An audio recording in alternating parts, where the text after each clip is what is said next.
Welcome to Topper Talk, your number one Western Kentucky athletics podcast. I'm your host, Stephen Moffitt, and I'm joined by co-host Tyler Bailey. Hilltopper Nation, whether it's happening on the hill or on the road, grab those red towels, stand up and cheer, because it's up next on Topper Talk. Welcome back, and thank you for downloading another episode of Topper Talk Podcast. As always, you can follow us on Twitter and Instagram at Topper_Talk, and head over to our YouTube channel at Topper Talk Podcast. We've got a lot of awesome video episodes up there, some good interviews, and I know we got a lot of good stuff coming up real soon. So make sure you subscribe over there, share the episodes, tell a friend. Yeah, because we're cooking up some heat up in the real near future. As always, I got Tyler with me here. We're going to be previewing this game against UTEP. Tyler, you ready to dive into this one? Oh, man, I sure am, Bo. Let's get into it. Now, before we do that, let's talk about our sponsor. That is the Fireman Moving Company. We are sponsored by the Fireman Moving Company. They are the official moving company of WKU Athletics. Not only can they be trusted to move all the coaches in and out of Western, but they can move you anywhere nationwide. The Fireman Moving Company is owned and operated by firemen and is founded by WKU alumni. If you are looking to move sometime soon, give them a call at 270-791-1755 and get yourself a free quote. It will be worth your time, literally zero effort. Let them see if they can help you make your move, big, small, near, far, whatever needs you have, they can help you out and just save you a lot of time for just a little bit of money. Now, before we jump into this main segment and talk about this UTEP game that we have coming up this coming Saturday, let's jump into the Red Towel wrap-up, catching us up on any WKU athletics, even though there haven't been any since our last recording Saturday night, but we still got quite a bit of some good news and notes to share. So, Tyler, hit us with that Red Towel wrap-up. All right, so we have announced our merger to become the official podcast of the Red Towel Trust, which is awesome. Also, Lady Topper Soccer is headed to Ruston for the Conference USA Soccer Championship. The Lady Topper basketball season kicks off Tuesday versus Lane College at 6 p.m. at Ditto Arena.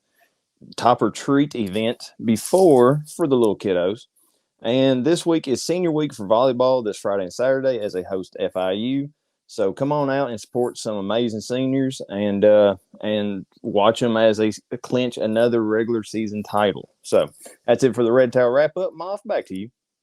Yeah, man, short and sweet. Obviously that Red Towel Trust and Topper Talk merger becoming official just a couple days ago. Really just big news for us. Kind of been on the back burner for a while. Good friends of mine over there. We support what they're doing, trying to help our athletes and coaches and programs in the university.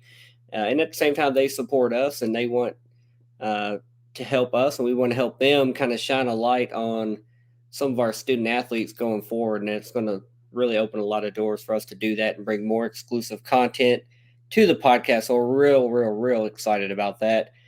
And then obviously basketball season ramping up, Lady Toppers, when this airs, it'll be game day.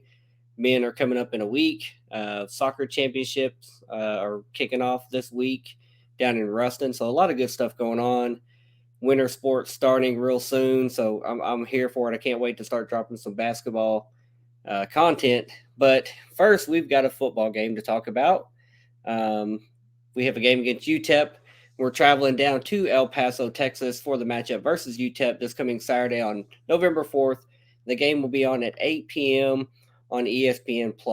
Now, WKU enters this game at 4-4, fresh off a couple losses to Jacksonville State and Liberty the last 2 weeks, and UTEP currently sits at 3-6. These two teams have met 3 times previously, with WKU winning all 3 of those contests. The most recent game was a 40-16 WKU victory in 2018 here in Bowling Green, Kentucky. The ESPN Power Index really likes WKU to win this game with a 73.2% chance, and WKU opened as an 8-point favorite to win with an over-under of 54.5. And I think last I checked that favorite had moved to 9 or 9.5 when I was looking earlier today, but it opened at 8. And is moving in our favor. So that's kind of where that's where the money's going.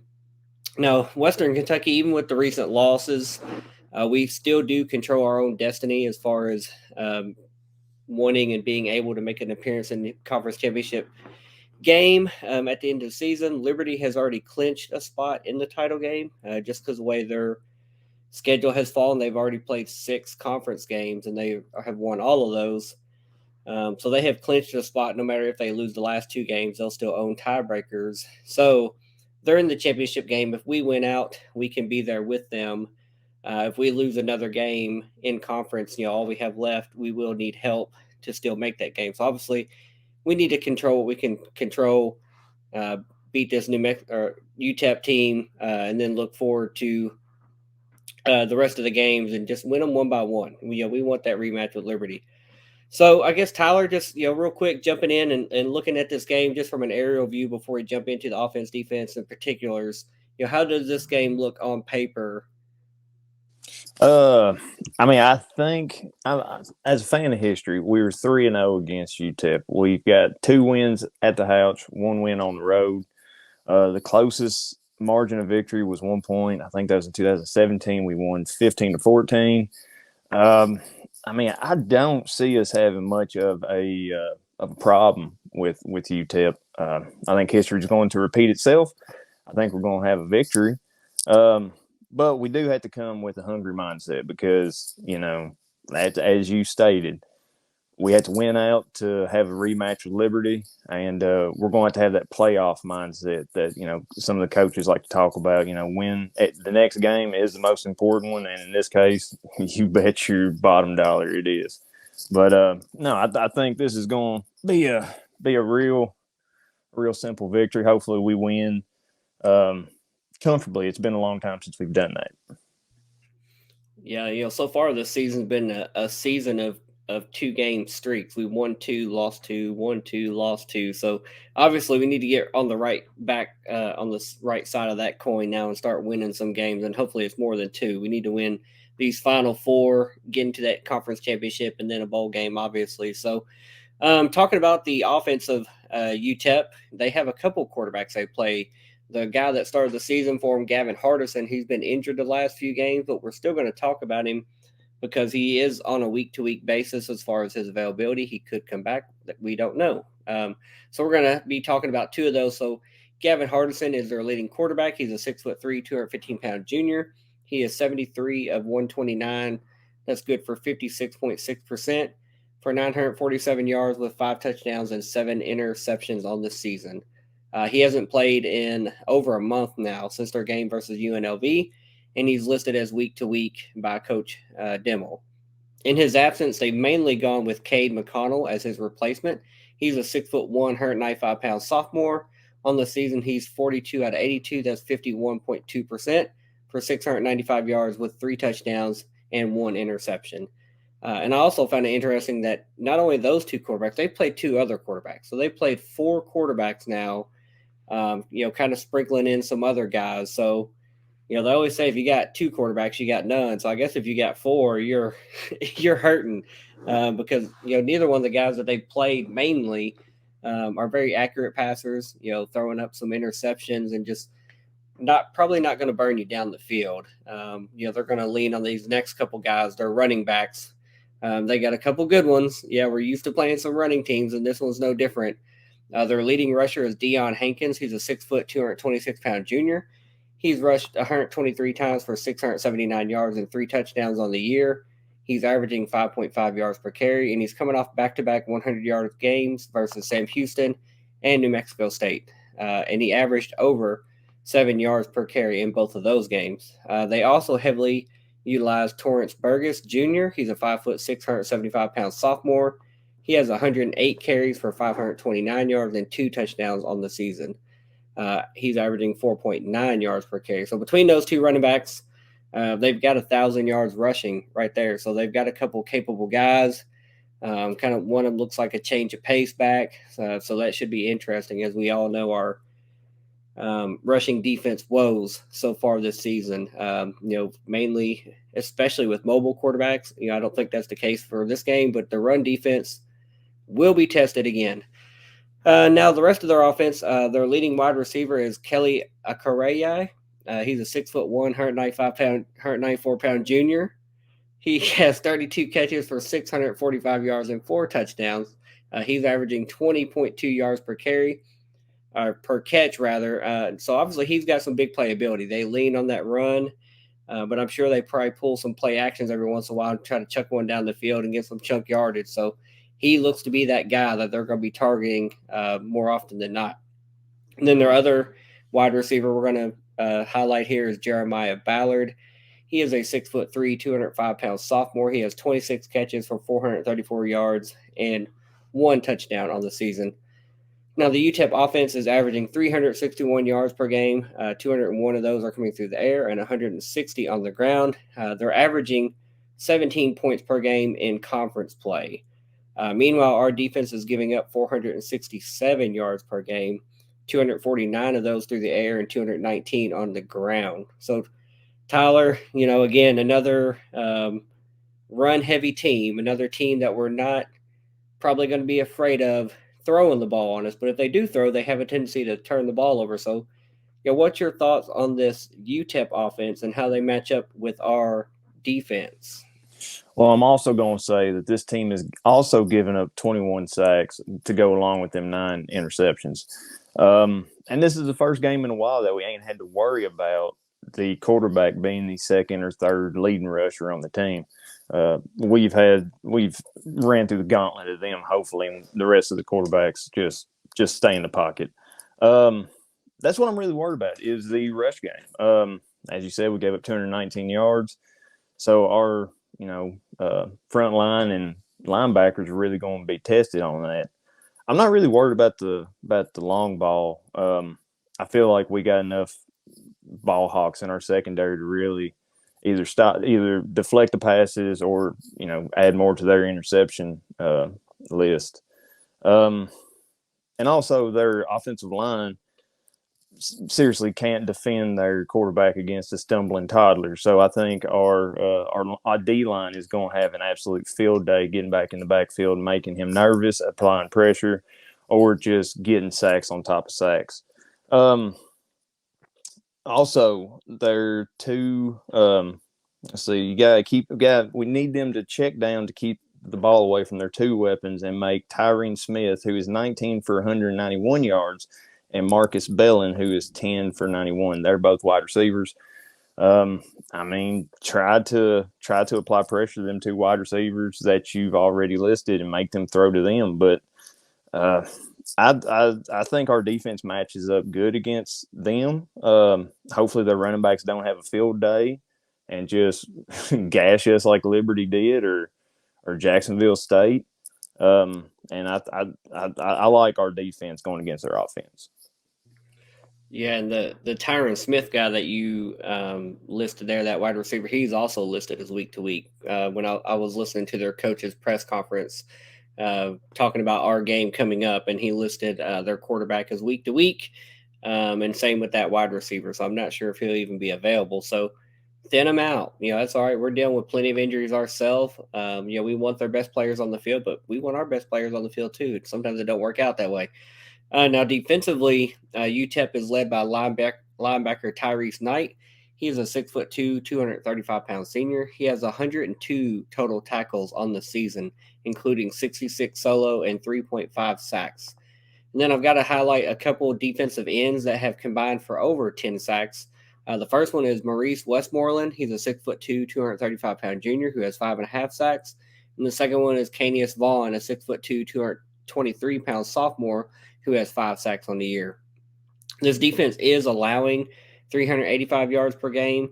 205 of those are coming through the air, 180 on the ground. Meanwhile, WKU's offense is averaging 395 yards per game, with 293 of those passing and 102 rushing. So, Tyler, it sounds like this defense tries to apply some pressure. They've got a linebacker that's all over the place and a couple of defensive ends that are getting home quite a bit. So how does this UTEP defense look like it matches up with the WKU offense? Well, I'm going to also say that they have just 4 interceptions on the season, and 8 forced fumbles was only 2 fumble recoveries. So they're obviously not. I think our passing game is going to be great against them. as they do have combined 22 sacks, so they can get to the QB. But I think we've only given up like 4 or 6 sacks this season. So, I mean, I wouldn't really be worried about Reed getting dirty or getting pressure. I'd also like to point out praise Amo Amawul. I kind of was glad you had one of them hard names to talk about with wide receivers, but here I am with praise. I'm just going to call him praise. He's a defensive end, also has 5 sacks. So, they have a few defensive ends, a linebacker. I don't want to discount them too awful much, but I feel like we should have pretty good passing. I feel like Reed should really open up the play. I feel like they should open up the playbook for Reed so he can really just make long TD passes against him, because I feel like this is probably going to be an easy D to do that too. But yeah, I mean, I think our offense should easily be able to overtake their defense. Yeah, the one good thing that counteracts a good pass rush is the ball getting out of the quarterback's hands quick. And I think that's one thing that our offense has been predicated on now for a few years, going back to Bailey Zappi. We hike the ball. It's not big, 5 and 7 step drops. We're out and we're throwing the ball quick down the field, over the middle, those screen passes that become yards after catch. So I think that'll be very beneficial to us to offset that pass rush from those defensive ends, etc. And then you talked about their back end not creating a lot of plays and turnovers, not having a lot of interceptions. Um, so as long as we take care of the ball, as long as Austin's making good plays, good reads, good decisions, and the wide receivers are taking care of the ball, I think we'll be in good shape there. Looking at their special teams, their place kicker has had a decent year. I did think it was worth noting that he's only 1 of 4 from distances of 40 to 49 yards. So just looking at the field battle, and once they cross the 50, if they don't make it inside the 30 and they don't trust his leg, they may be going for it more often than not on fourth down, rather than trying to settle for a field goal, just because they may be unsure in this kicker's leg. So keep an eye on that.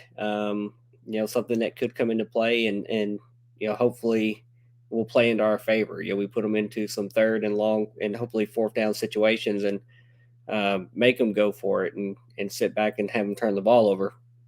So now let's get into our keys to victory for this game against UTEP. Tyler, what's going to be your first key? Well, my first one, I feel like a broken record by saying this because I mentioned it a lot this season, going along with the quarterbacks who just magically run the ball all the time. Mine's going to be contain the run. I feel like we're going to do that because that's been one of our main Achilles heels for this entire season. Yeah, I think you're reading my notes, because mine is, also contain the run. It's not stop the run. I don't expect us to all of a sudden be, a Georgia defense that's just going to shut you down every time you try to run the ball. But we've got to, same thing I said against Liberty. We have to win those early downs, the first and second down plays. We have to keep them to third and long.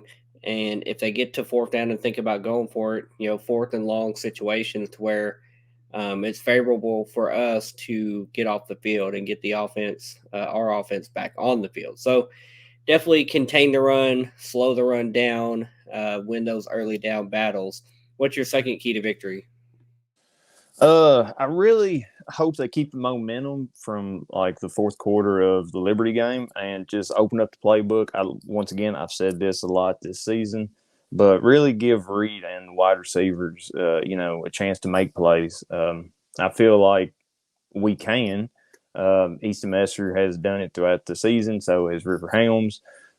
It's time to give them, because people are going to lock on to Corley. I mean, it's no secret that he's an amazing wide receiver. So open up the playbook, really try to do them wheel routes like we did against Liberty, or deep passes, or just cut the middle wide open, So, yeah, mine's open up the playbook. Yeah, I think sharing the ball is going to be a huge factor. Early in the season, we were seeing games where, 10 different receivers were catching passes. We saw that happen in multiple games. Then we know this last game, Malachi and Dalvin had big games. Elijah Young had a big game. Our boy River Helms had a big game. So I think spreading the ball around, not making Malachi Corley the main target, on every single time you have a third and medium, third and long, third and whatever it is, and you drop back, they're bracketing Malachi. They know that's where the ball's going. If you have that relief valve and Elijah or Marquise or River Helms, Dalvin, Jimmy Holiday, whomever it may be, it takes the pressure off Malachi, and then it makes his next opportunity that much easier when they realize they can't bracket him because we've got too many other weapons there. We did obviously like to see the change of pace in the offense the second half of this last game, whether you want to call it garbage time or whatever you want to call it. We were still fighting to try to get back in that ball game. And if we had just gotten a defensive stop or two against Liberty, we could have gotten back in the ball game, but we could not stop their run ultimately. So, either way, Liberty was trying to stop us, and we were trying to score points and get down the field, and we were able to do that finally. So let's keep that momentum and that ball rolling.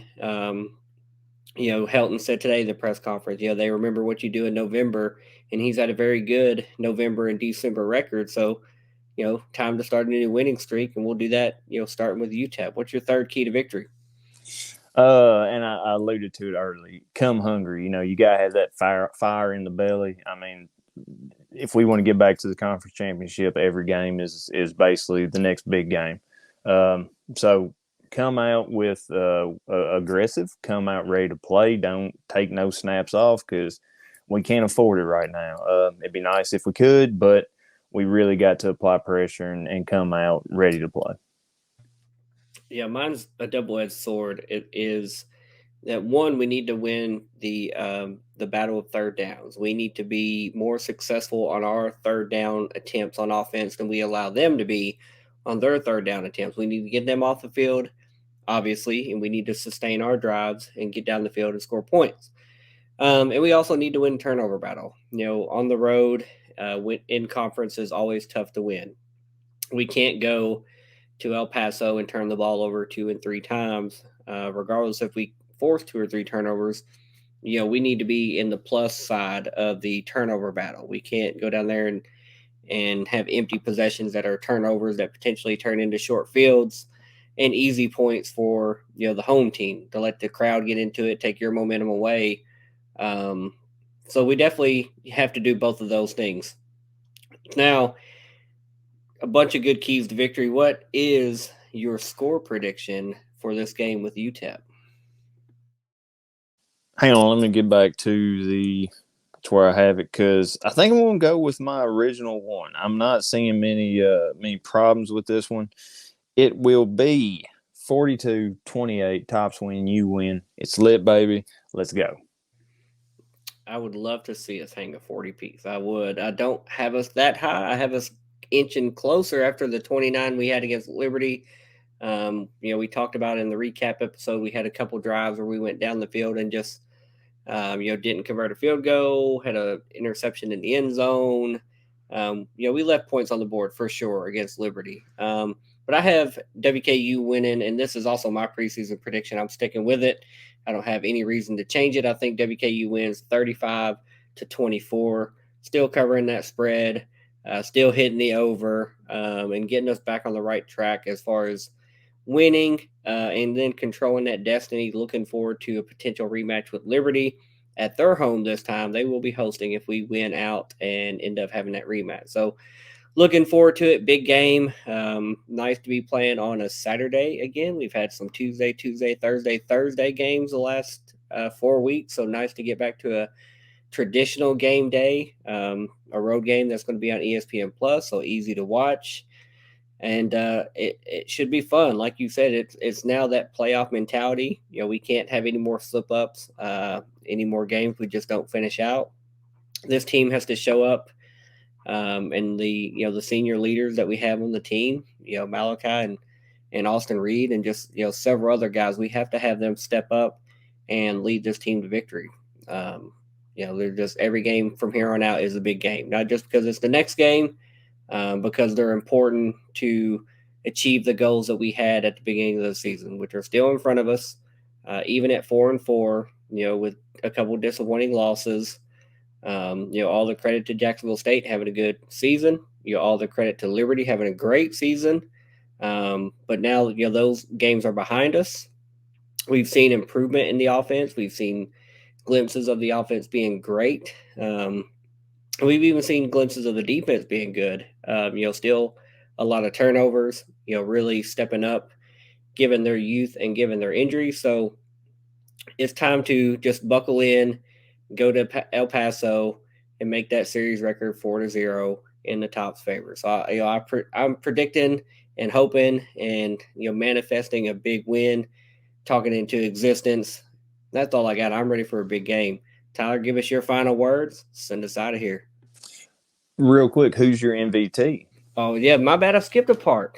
My MVT is gonna be Austin Reed. It has to be. I can't go with anybody else than QB1. Who's your MVT? Well, I'm torn. I really want to say Tom Miller, but I hope he don't seize the field. Tom, I like you. You're a great man. I just really hope you park yourself on the sidelines for this game and we finish out. I think I'm going to continue with the ones I've been going with here lately. I'm going to go Elijah Young to take some pressure off the wide receivers. So yeah, that's my MVT. Now, talking about the final thoughts and final words. It's been a rough 2 weeks for the football team. It's time to stop the skid, as I said earlier on Twitter. I hate losing Jacksonville State. It was hard losing to Liberty, even though they are a good team. I feel like the Jacksonville State, we could have turned that around or could have won that one. But that's in the past. Let's look forward to UTEP and Sam Houston and New Mexico and FIU. I'm hoping we hang up another 70 burger on FIU, but season's still ahead of us. You just got to come with that hunger to win and play a clean game, and I think they're probably going to do that against UTEP. If we lose to UTEP, crap. It's going to be closer to my floor that I mentioned at preseason, where it's like 3, 4, and 8, I think. But no, I think we're going to get the bowl eligibility. We're going to have a rematch with Liberty, good Lord willing, and we're going to come out on top of that one. But that's in the future.